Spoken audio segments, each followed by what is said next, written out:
The Police and Prisons Civil Rights Union, Popcru, wants the country's traffic police departments to fall under a national unit. It claims that the current municipal system has resulted in an uncoordinated approach to road safety. Let's speak to the union spokesperson now, Richard Mamabolo. Richard, a very good evening to you. Welcome to News at Prime. I see you're being load shed, but you've still been able to join us nonetheless, so we'll make do with the little light that we have. Let's talk about the rationale behind your call. Why now? Good evening to you and the viewers, Tembekile. We think fragmentation of traffic across provinces is a huge concern. And of course, I think one of the reasons why we had observed is that they are not employed under one act, but allocated under various provincial departments whose mandate isn't solely law enforcement. For example, you have those traffic in the Western Cape under Department of Housing.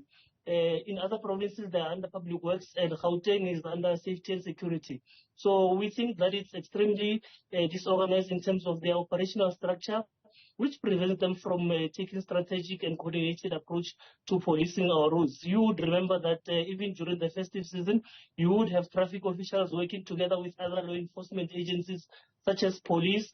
And of course, in terms of them reporting, they would then be, they have to report different structures, while you've got in the police where there's only one center of command. So we think that they were obviously working without a clear line of command. So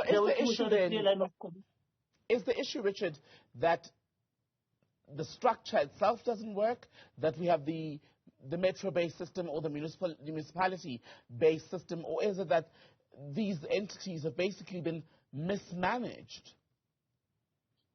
Look, we are not, we will not want to dwell more about the mismanagement part of it, but what we definitely do know is that the manner in which they are currently organized has got limitations.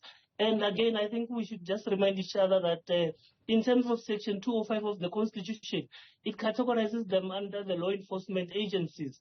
Now, added to that is the Police Act of 1995, which speaks to a single police service under one national commissioner. So our call to make them, to nationalize them would obviously serve as a force multiplier in ensuring that we strengthen policing. But also it will make deployments easier, as you would have seen during the festive season, wherein they normally work together. Another challenge, of course, has been the remuneration and benefit packages, which differ across provinces, which obviously result in some of the challenges that we've been facing as it relates to their conditions of service. So those are some of the matters that we feel that should necessarily be addressed to ensure that they are better equipped to deal with challenges that they face.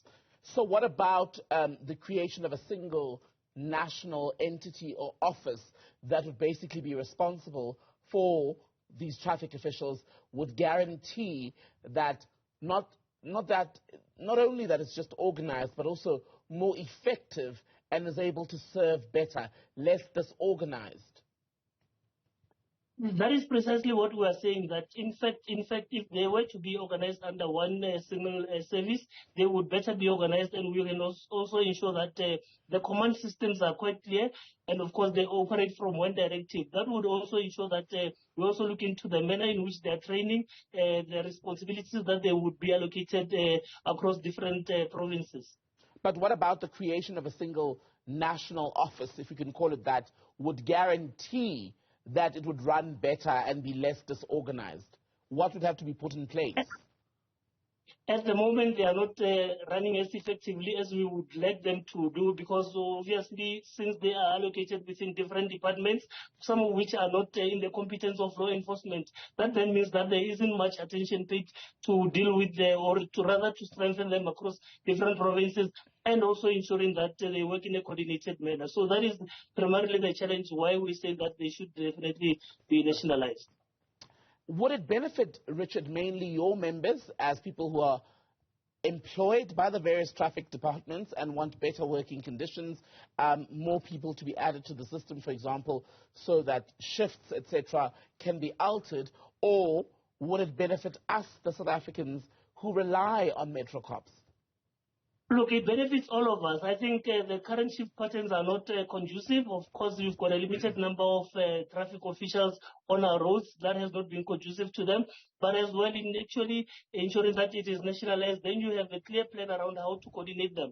This will obviously benefit road users, as we would have seen that the manner in which they've been operating has been quite hard on them, and they have not been able to fully be competent in carrying out their work. So it will definitely benefit the public, but it also benefits the very same members in ensuring that they've got a better collective voice in actually addressing some of the challenges they face from time to time, as opposed to when they are doing it in a fractured manner.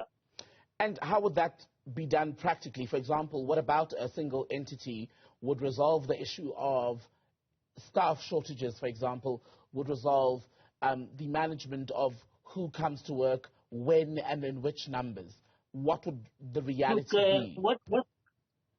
What has been a challenge as well has been the fact that promotions have been stagnant within the world traffic, and of course the need for promotion policy would also need to be sure that it's in line with that of the SAPS and the DCS, which obviously considers the years of service, relevant qualifications, and of course performance and career progression. So this would obviously yield in more members wanting to obviously participate in the service. Another challenge that has been there has been the fact that in terms of remuneration, you've got different remuneration levels in different provinces, and that has disadvantaged lesser privileged provinces wherein more officers would resign and go to provinces which are better off. So we think that would obviously create a balance and ensure that all capacities are focused around ensuring that all our roads across different provinces get the necessary services. Richard Mamabolo, spokesperson for the policing union Popcru. Good to speak to you. Thank you.